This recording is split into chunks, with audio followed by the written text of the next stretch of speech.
Hello, welcome back to the Transfer Portal CFB presented by NoContextCFB. More draft coverage today. Love the draft coverage and all, but we'll be honest. We decided to be nice. We know there's a lot of other stuff going on, NCAA tournament and stuff. You might want to go and watch that, put your attention there. So probably a shorter episode today. Got Karan on with me. How you doing, Karan? Yes, sir. Pretty good, pretty good. Pretty good. Well, the first thing that we're going to have to talk about is kind of the elephant in the room at this point. Jalen Carter just keeps finding himself in, undesirable spots when we're talking about a top draft prospect, right? Like this is becoming a trend now. It's not good, Karan. Yeah, no, it's like before, because it kind of started as just people saying, oh, he has off-field concerns, but nobody ever really elaborated on it. I think Todd McShay was the first one that people kind of went after for bringing it up. But now that we've kind of seen both the driving incident as well as now his pro day today was pretty unfortunate with how he came in about 9 pounds overweight and just looked generally bad. So, I mean, it's hard to ignore at this point. I don't know how much you can really put that into like saying, okay, we're not going to draft him within the top 10 or whatnot, but it's certainly not a good trend of events. No, yeah, he came in 9 pounds over. Apparently, he's not like working out well all the time, and it doesn't seem like he's putting in much Yeah. effort, which is mind-boggling considering you've been talked about as a top one, top two, top three player in this class for well over a year now, and you're what, a month away from inking that contract as like a top three, top five pick, and now this downward trend where the effort is not there. I mean, the pro day today was inexcusable. That stuff was disgusting. He just didn't look like a prospect at times. Like, I mean, I hope he's doing well. I I really do because it's definitely a stressful time for him, and with the driving thing, like you never really know what could be going on with him personally. So I do hope he sorts that out. The drills were really bad. Like people were saying, "Oh, he's not an edge rusher, cares about his bend." But then, like you look at like Devonte Wyatt last year, for example, he did that drill perfectly fine. He was moving great, and it's just like I don't know. Jalen Carter, he didn't do any actual athletic testing at the combine, right? no, he is he hit Jalen Carter's Yeah, so it's combine. like, So he went there. He was gonna talk, never talked. Went to Athens, well, turned yeah. himself Oh, in, and then yeah. went back. And then he just hung Yeah. out and watched other people do their stuff, and that was it. I don't even think he did Yeah, other so I mean, meetings. yeah, because that got cut short, obviously. It is what it is. But you'd think a guy who didn't do any testing, like if he was really if he's really serious about kind of playing himself into that number one, number two type of like situation, he would have showed up at his combine. Not like 9 pounds over it is crazy because he wasn't like you'd expect he was at least like working out before the Yeah. combine trying to get into shape. So I don't know how that even like happens in a week and a half span. I don't know. And then, like, when he's going through his drills, he's just lethargic. He's super slow. Yeah. There's no fluidity. It's a terrible display of what we're supposed to perceive as a top three talent in the draft. Like, it's bad. And this is a trend Yeah. that I truthfully just feel like we're witnessing a bust happen in real time. Yeah, I don't know if I would jump to it like right now, Okay. but Okay. at the same time, like when it comes to every year, we kind of see a guy that's like talked as like personality concerns. Last year's like Kayvon Thibodeau. This year, I think that's way different with Jalen Carter because once it starts affecting his Way actual like different. athletic performance, which it has now, then it's like it's kind of past a certain line. So I think he's definitely on a downward trend right now, and if he doesn't clean it up, he probably will end up being a bust. But I wouldn't write him off right now. He's been going through a lot, and Yeah. yeah, we'll have to see how he recovers. Yeah, we'll definitely have to see. I reached out to some people, and I don't know if I should share their names or anything, but a common name that I got for a comparison here was Nick Fairley from 2013. That this is the reminder for them. Just It's sharing possible. the I don't know. It's that's definitely funny. possible. I think actually you do have to consider these concerns. I wouldn't say they're worth writing off, at least. Yeah, I mean, where would you be comfortable taking Jalen Carter at this very moment?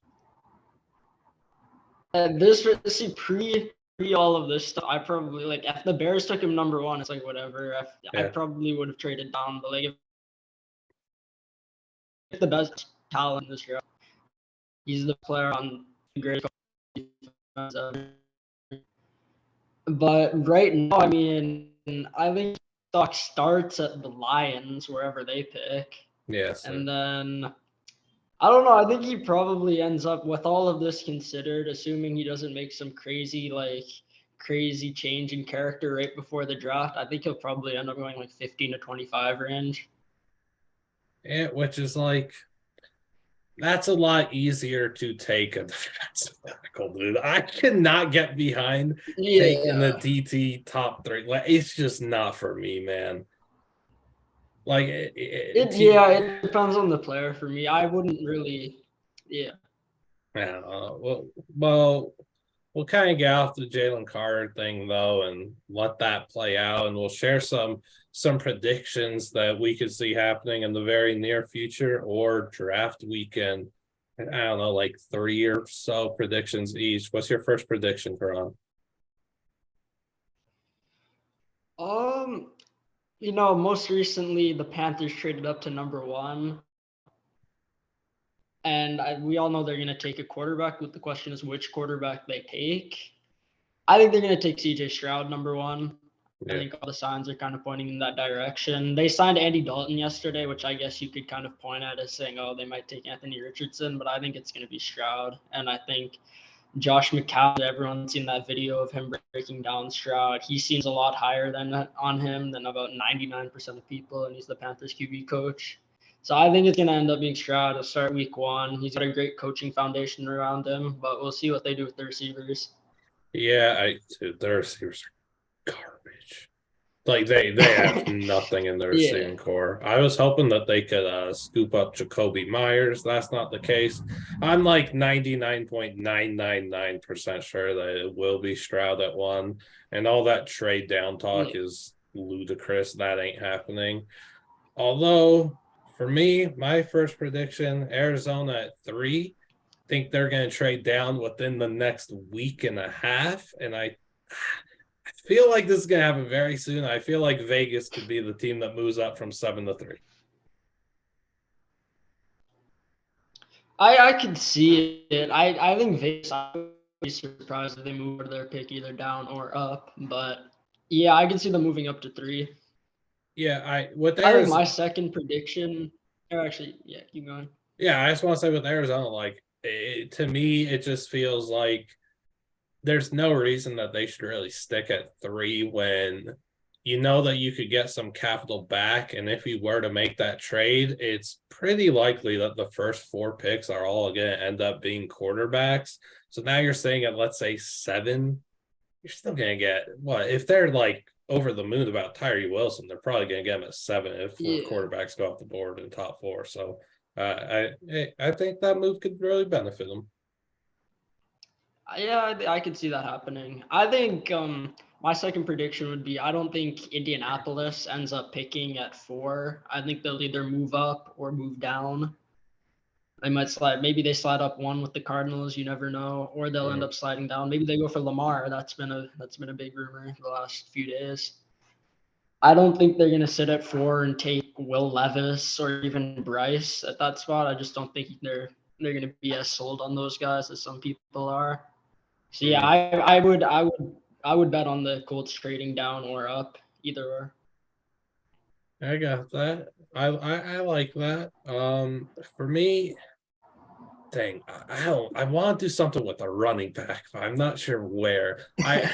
It's so hard to predict where we think Bijan's gonna go. Yeah, I'm gonna say the Lions are gonna pick him at 18. I that's where I'll go I now. could see. I think that's his ceiling in terms of where he's gonna go, and then from there you kind of set where you think Gibbs is gonna go. Mm. So Gotta go with Yeah, decent. that one's interesting. What do you got? Trying to think. I'm thinking. See, I'm thinking of the tight ends now because you're thinking Yeah. running backs. I'm thinking of the tight ends. It's a stacked class. I think Mayer goes first round, and I wouldn't be. I think Kincaid could slide into the back of the first round if a team really falls in love with him. So I think two tight ends will probably go in the first round in my opinion. That's like 65-70%. Yeah, like I cap it at 2 tight ends as well. I don't see any world where Yeah. 3 or 4 are going. I think that stuff is Yeah, ridiculous. I don't think three is happening, but I think two. Kincaid and Mayer are both good players. Yeah, I'm curious to see which 2 it'll be. Because if it's like I could see the Chiefs taking Darnell at 31. Like I think that Yeah, that's another. really makes Yeah, sense. He'd be massive for their run blocking game. And just thinking of what Mahomes and Andy Reid will be able to do with him in the red zone inside the 10, inside the 5. Like they're gonna have Darnell lined up next to Kelsey and Mahomes in the backfield. That's some yeah, interesting stuff. yeah. I mean, so many teams are running 22 personnel. I can see Washington going early second realistically, but I wouldn't be surprised if he landed in the bottom of the first round. I want to do something with the Packers regarding a receiver, but I'm like so confident. I've seen like some, people started to kind of put Jordan Addison there at 15. I'm like 98% sure that is not happening at Yeah, all. So like I'd like to completely deflect that because Green Bay is super big into the RAS. They love their RAS scores. If you look at their draft history recently, they're taking dudes yeah. with very That's high true. relative athletic scores, and George Addison just does not have that right now. I really don't know where Green Bay would go though at receiver. I have no clue what they'll do at 15. So I guess for my Green Bay's prediction, receiver, yeah. it They tend to go for the taller, like higher RAS, but not actually athletic on film type of guys. I don't know who profiles is that. Who profiles is Alan Lazard in this class, but Bryce Ford I Whedon think maybe yeah. blew up with his RAS. I'm not in the first round, but I could definitely see Oh, that not in the happening. first round. No, no, no. Yeah. Man, I'm not sure where to go. I'm gonna say that the Lions end up moving out of 6 and take Devin Witherspoon or Joey Porter Jr. with their first pick, wherever they're picking. Yeah, I could see that. They brought in some good corners in free agency, so I wouldn't be surprised if they didn't end up taking one. But yeah, I thought they would be a Gonzalez spot at 6 before free agency started. You got another prediction? Um, yeah, I think I would say my last one would be I think the Bears take a tackle at 9. They Yeah. didn't end up signing Mike McGlinchey, or I don't think they'll sign Orlando Brown. So I think Paris Johnson could be a candidate at 9. Skaronski, I wouldn't take him personally. I think he's more of a guard, but I could see him going there at 9. He'd be a solid scheme fit. I think they'll end up going tackle there. All right. I'll kind of. There's 3 cornerbacks there's a lot of cornerbacks in this class that I think are first round like talents here. But I think Julius Brents, Eli Ricks, and Darius Rush, like I feel like 2 of them could end up being late first rounders. I really do. I'm not sure which 2. I thought Darius Rush would have got a lot more hype after the combine and pro day, but he didn't Yeah. really generate it. But he did fantastic work. Like he did exactly what wanted. Eli Ricks didn't do anything at the combine except talk up himself and the confident guy that he is, which good. I like that in a cornerback, and people see it as character issues, and they're absolutely tripping. And then Julius Brents had an outstanding combine, and he's just Yeah. he's a beast. He's a Like guy. yeah, like Brent is going to be one heck of a pick. And if we're talking about those 3 guys as like mid-second rounders, incredible value. I would love to see like 2 of them sneak their way into the first. I think it could happen. I think Brents is definitely a candidate. I would also say at this point, Deontay Banks might be a first round lock at this point. Oh, I Like think he's a I lock would for be I'd sure. be shocked if he doesn't go in the first round. It's kind of crazy because we came in, he he might not have even been like that. I think more people are talking about Jacarian Bennett coming into the process, and he's going to end up being Banks is going to end up being a first round lock out of those two. So I think Banks is probably a first rounder. Brents is a guy I would take in the first round, but I'm not sure he goes there. And then Ricks is obviously an entirely like a projection, but I think he's got the talent. I don't think he'll end up going there, but I think he has the talent for sure. Like if Eli didn't end up playing at Alabama this year, I think he'd have been a top 10 lock. Yeah, I think he definitely would have won first round, probably top 15. I had him as corner one before he transferred and all that. Super, super high on Eli. And then Banks is undoubtedly gonna be a first round. Like he could go as high as 16 to Washington. Yeah. He's gonna have plenty of suitors. Anything else?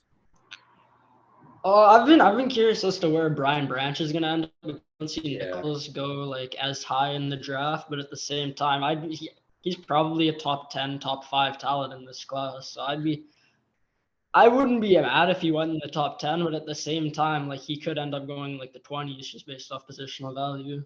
Yeah, he's been a tough one for me to project. I didn't have him in the first round in mock 1, 2, or 4, but I had him 13th in mock 3.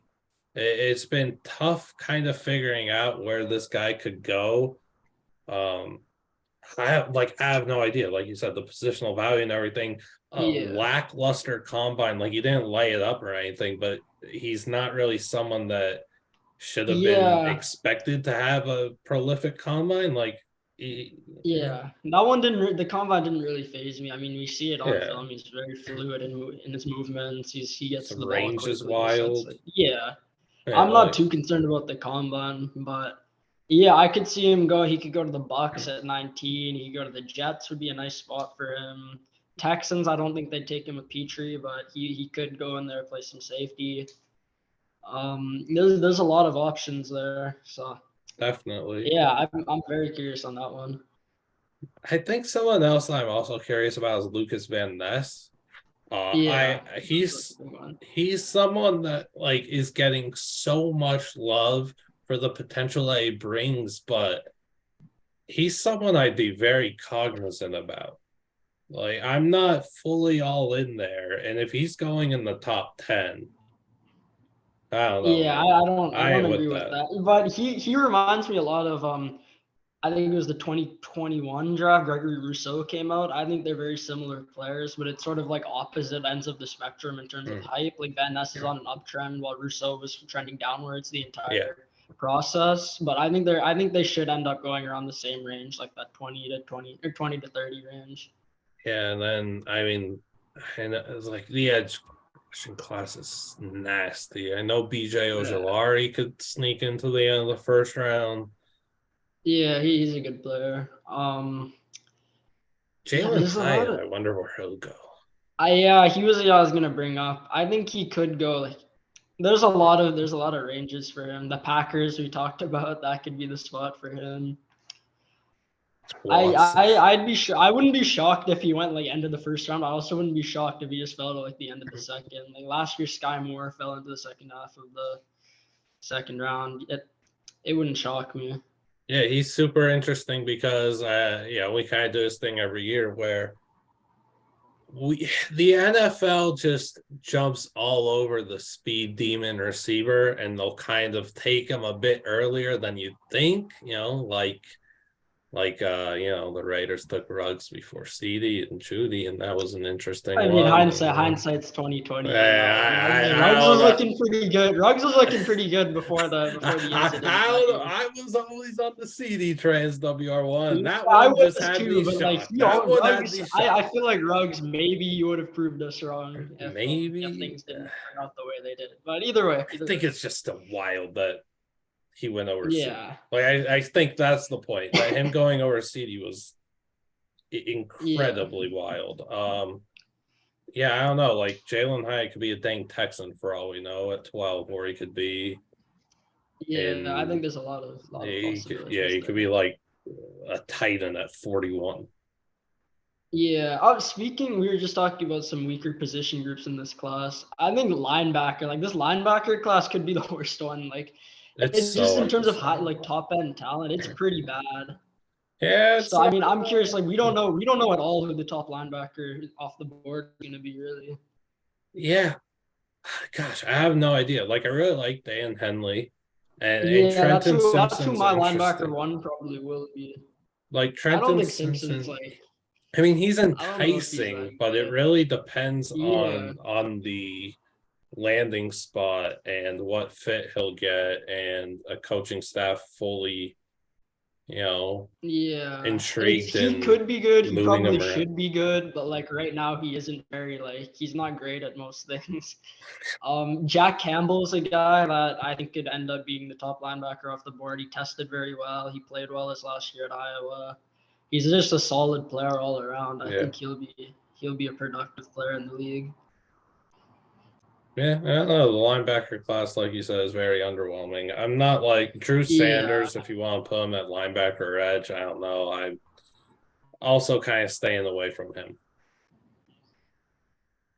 yeah. That might be like top guy off the board realistically, like in terms of hype right now, athletic testing, and that's like he's barely even a linebacker from what we've seen. So I don't know. Yeah. Anything else before we get out of here? Oh, yeah. I think I'm good on that, unless you have something. Yeah. Predict someone that you see rising up the board in the next few weeks. The next few weeks.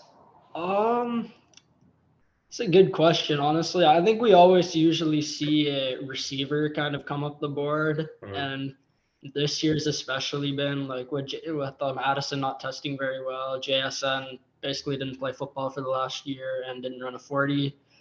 I think we'll start seeing we'll start a couple. Josh Downs is a guy that I could see end up getting like wide receiver one hype, hmm just because we've seen him produce. He's very athletic. He fills a need for a lot of teams, and you can definitely see him working out in a lot of different roles in the NFL. So I think that's a guy getting wide receiver one hype if that counts as trending upwards. And then defensively, we talked about Deontay Banks. That's an obvious one. Brents is an obvious one. But I think we'll see someone on the edge kind of trend up. One guy that I really like that I think will a lot of teams will see a good fit in is Tuli Tuipulotu, I think is how you pronounce it, from USC. He's a very good Yeah. player, and he fits a lot of modern defenses in a variety of ways. He can rush on the inside, rush on the outside. He's pretty athletic. I think he'll be a good player who trends upwards. Maybe ends up in that late round 2, early round 3. Yeah, Tuli's a heck of a player, and if he's going in the middle of the second to late second round, like someone's going to get a very dang good player. That's a very good pick. Sticking to edge Yeah, rusher, I would love to see Isaiah Foskey work his way up the boards eventually. I, I, yeah. you He's don't a seem guy. sold on that. I'm not like I was interested in him coming into the year, but then it kind of like fizzled out, and Faded. now yeah, I'm curious as to where he's gonna end up going because he's lost a lot of hype, but he's still a decent player. People were very high on him coming into the year. Yeah, and then I mean, you were talking about Julius Brents. Obviously, I choose one. Yeah, I feel like Felix and the Duque Uzoma could work his way back up. He feels like a forgotten man right now. I know someone went to the combine and asked Big 12 offensive linemen who their toughest like task was, and three of them said Felix, and none of them said Tyree. So that's interesting. Um, yeah. if No, one, that he's a very good player. I'd be shocked if NFL teams weren't higher on him than most fans are. oh, I'm sure he's going to be a really good pro. Like the edge rushing class, there's no shortage of talent. A.T. Perry, I hope starts getting some. Same with Gary Williams. Maybe Yeah. J.L. Skinner's able to Yeah, finally. I was gonna bring up Skinner. We've been talking about him for it's been like 2 3 years now that we've been talking about Yeah, him. like I think he's gonna be a solid player. I'm curious to see where he lands. if he was able to work at the combine, if already happened already. But you know, once people start really turning on the tape and falling in love with this player, like That dude's Yeah, such a pro. You don't want to meet JL Skinner yeah, over the middle. Like, yeah, he's a very safe pick to me. I'd completely. say one more guy for me would be Luke Musgrave. People are talking about him a lot Yeah. at the Senior Bowl, but not as much the last few weeks. He's basically an entirely projection. He didn't catch a ton of passes at Oregon State, but at the same time, like he's if he, at his pro day, if he does do testing and everything, it's gonna be really good. He projects well in a lot of offenses, solid blocker, great athlete. I think there's no reason why that guy won't end up going in the second round at the very least. Yeah, I also like Sam Laporta a lot. I really do Yeah, like I him. do too.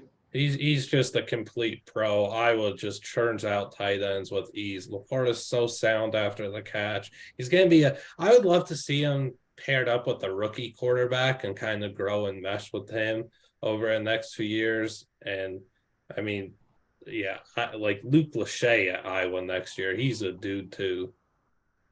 Yeah, I've seen it a bit. Yeah, So I think the tight ends is definitely worth looking out for. I mean, Tucker Kraft, we've talked about him for a while. There's a bunch of guys who could end up rising. Zach Kuntz, of course, a perfect Yeah, RAS. he was great. Mm-hmm. Yeah, I don't know. I think that'll do it for us. Yeah, Again, I think we've touched on everything. not a long podcast, but we're very aware that there's a lot of other things to be interested in right now, and the draft is kind of taking the backseat for free agency, the NCAA tournament, the NBA sagas.